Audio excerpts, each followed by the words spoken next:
pops into your head when you hear the word worship? Like, what's the first thing? Church.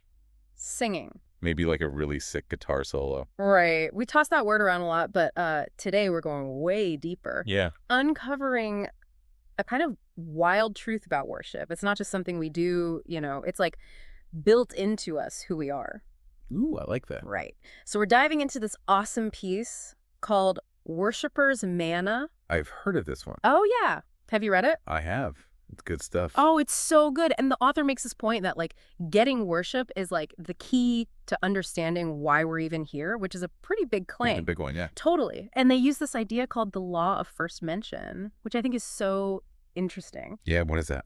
So it's this idea that in the Bible, the first time something's mentioned, it, like, carries extra weight. Oh, interesting. And when it comes to worship, guess what the first mention is? Ooh.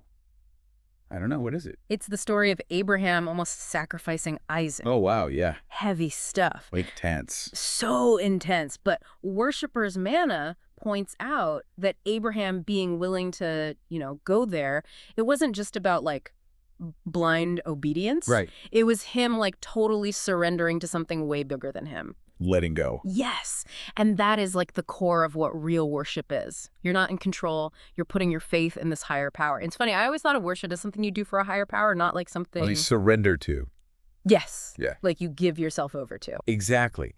And the thing is, that need for worship, the source points out, it wasn't like an afterthought. It was there from the start.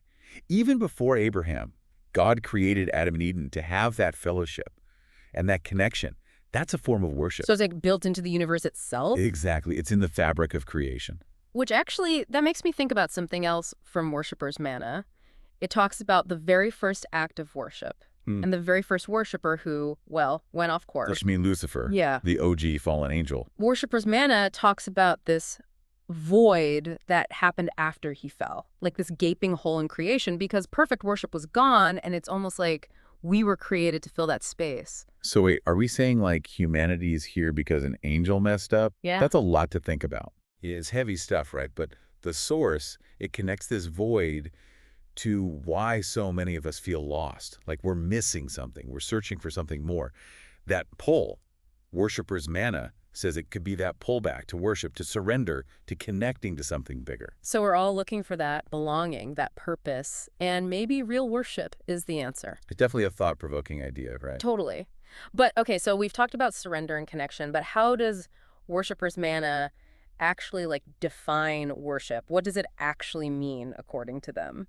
They keep it pretty straightforward, actually. They say worship is acknowledging there's a higher power and then, submitting to that power. The word submitting always sounds kind of intense, though. I get that. Mm-hmm.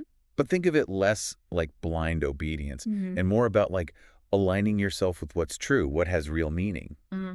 And when you do that, you might actually find yourself in the process. Whoa. Yeah, I like that a lot. That's a really powerful definition. Right. And it makes you think about all the different ways we can connect to the higher power, like art, music, helping others, even just being out in nature. All paths to something bigger. So I think the big takeaway today is that worship, it's not just a Sunday thing or whatever. It's way bigger than that. It's a part of us, It goes deep. It's been there since the universe began. And if that's true, if we were literally made to worship, it makes you wonder, doesn't it? About. What does that mean for how we live our lives, our goals, what we work towards, even just the things we care about day to day? It really makes you think. It really does. Well, that's something to chew on, isn't it?